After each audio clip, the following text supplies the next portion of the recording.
नमस्कार दोस्तों, मेरा नाम विनीत और स्वागत है आप सभी का आकृति इंडस्ट्रीज के यूट्यूब चैनल पर। यदि आप बर्गर का बिजनेस स्टार्ट करना चाह रहे हैं तो यह वीडियो शुरू से लेकर अंत तक जरूर देखिएगा, क्योंकि इस वीडियो के अंदर मैं बहुत सारी चीज़ें आपको बताने वाला हूं जो बर्गर बिजनेस स्टार्ट करने के लिए आपके लिए महत्वपूर्ण होंगी। तो इस वीडियो को शुरू से लेकर अंत तक जरूर देखिएगा। अगर आप बर्गर का बिजनेस स्टार्ट कर रहे हैं तो आपने किसको अपना एक गुरु या किसी को जिसको आपने टारगेट समझो कि हाँ मेरे को यहाँ तक पहुँचना ही पहुँचना है, आपने एक टारगेट तो बनाया होगा ना। तो अगर वो टारगेट बनाया तो कमेंट में ज़रूर बताना एक बारी, मैं भी देखना चाहता हूँ कि आपने कौन सा टारगेट रखा है। अगर मैं सही हूँ तो शायद आपने बर्गर किंग लिखा होगा या मैकडोनल्ड ही लिखा होगा, क्योंकि वो ही ऐसी चेन है जो करीबन, मैं मैकडोनल्ड का एग्जांपल लेके चलता हूँ। मैकडोनल्ड आपको पता है कि 119 कंट्री के अंदर ऑपरेट कर रहा है, वो भी सक्सेसफुली, और करीबन 50 मिलियन लोगों को डेली वो अपना जो बर्गर है वो रेडी करके फूड्स को सर्व करता है। कैसे मैकडोनल्ड इतनी तेज़ी से ग्रो कर पाया? क्या ऐसे टूल्स है, कौन से ऐसे किचन इक्विपमेंट है जिसकी वजह से मैकडोनल्ड कुछ ही मिनटों में, मतलब आप मानिए 1 to 2 मिनट्स के अंदर बर्गर रेडी करके आपके अपने कस्टमर को फूड सर्व भी कर देता है। तो चलिए हम लोग जानते हैं कि ऐसे कौन से किचन इक्विपमेंट है जो मैकडोनल्ड या बर्गर किंग यूज़ कर रहे हैं इंडियन रेस्टोरेंट चेन के अंदर, जो आपको रिक्वायर होंगे अगर आप उस टाइप का रेस्टोरेंट, बर्गर रेस्टोरेंट खोल रहे हैं। तो हम लोग जानते हैं कि ऐसे कौन से इक्विपमेंट है जो आपको रिक्वायर होंगे अपने बर्गर बिजनेस के लिए। तो चलिए without wasting your more time, let's start the video, let's go.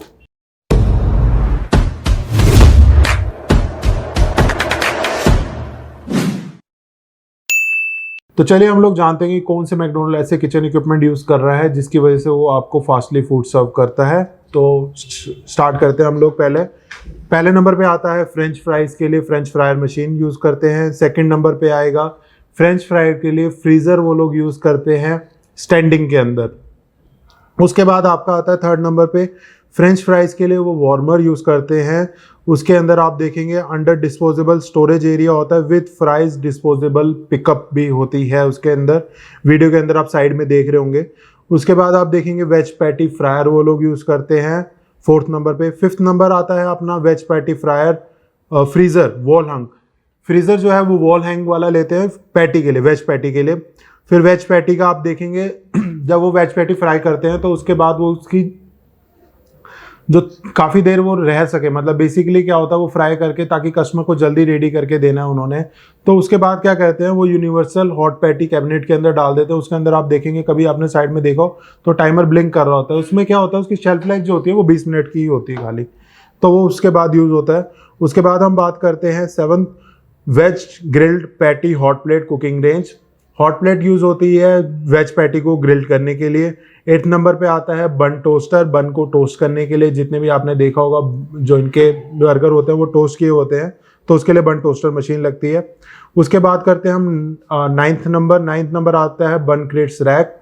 बन क्रेट्स को बन को रखने के लिए उसके लिए उसका जो रैक आता है वो आता है। 10वें नंबर पे आता है राइस बाउल स्टीमर। राइस को जो स्टीम करने के लिए आपने देखा होगा मैकडोनल्ड राइस बाउल भी लेके आया, तो उसके अंदर वो स्टीम करने के लिए राइस बाउल स्टीमर यूज़ करता है।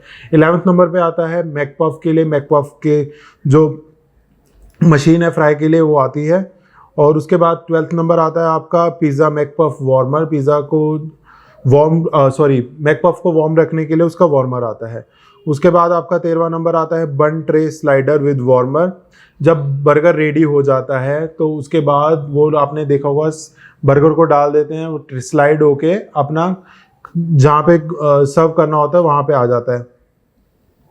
उसके बाद आपका नंबर आता है 14th, वो आता है वेज मेकलाइन चिलर विद 6 GN पाइन। चिलर यूज़ करते हैं जिसके अंदर आपने देखा हो, कभी आपने नोटिस किया है कि नहीं किया मेरे को तो पता नहीं, बाकी बता देता हूँ। जिसके अंदर आपने देखा हो वेजिटेबल्स वगैरह वो लोग रखते हैं और बर्गर को जो भी इंग्रेडिएंट्स लगते हैं वो लोग उसके अंदर पुट करके अपना बर्गर रेडी कर लेते हैं, वो मेकलाइन चिलर यूज़ होता है उसके अंदर।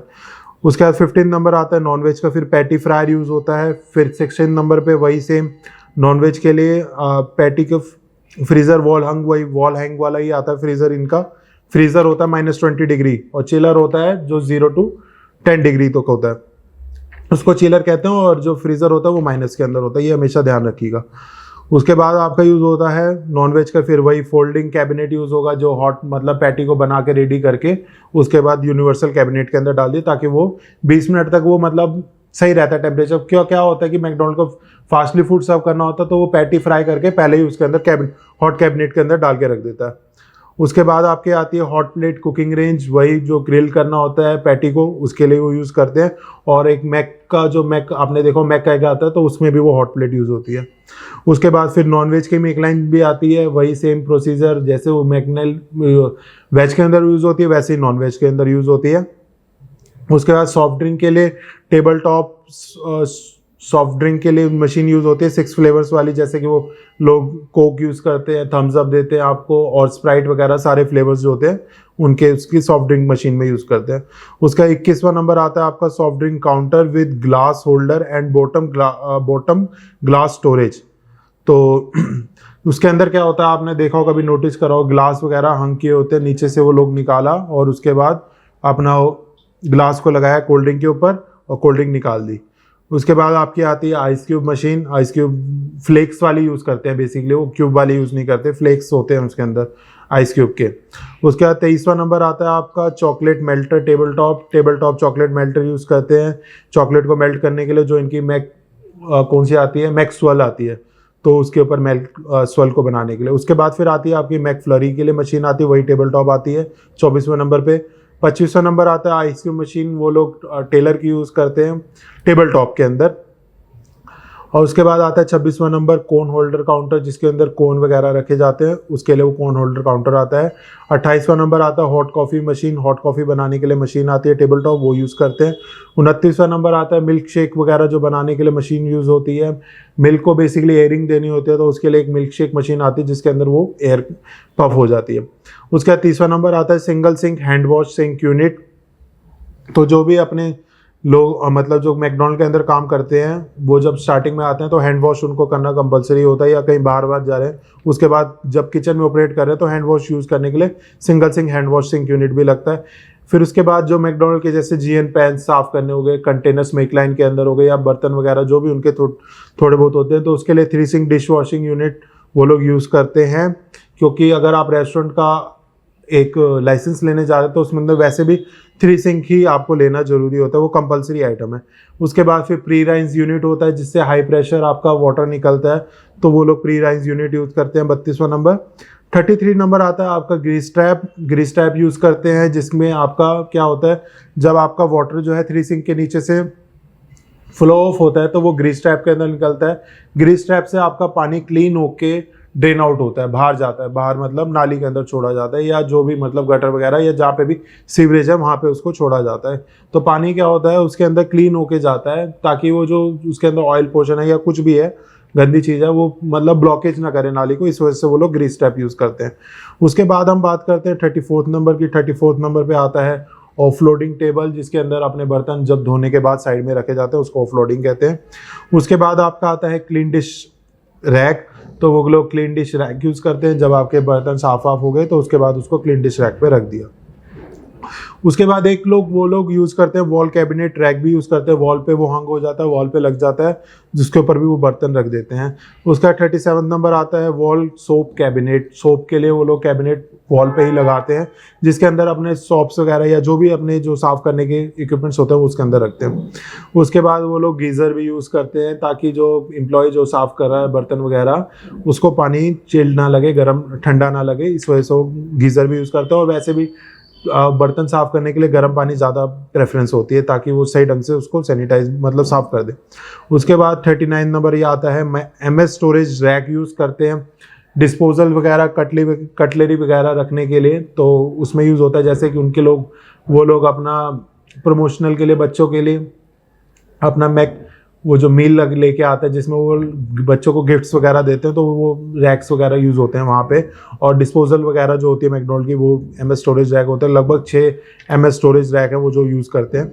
उसके बाद फिर कोल्ड रूम आता है। कोल्ड रूम वो लोग माइनस के अंदर भी लेते हैं और प्लस के अंदर भी लेते हैं। कोल्ड रूम चिलर लगा होता है, वो जो उसका टेम्परेचर होता है वो 28 to 34 मेंटेन होता है।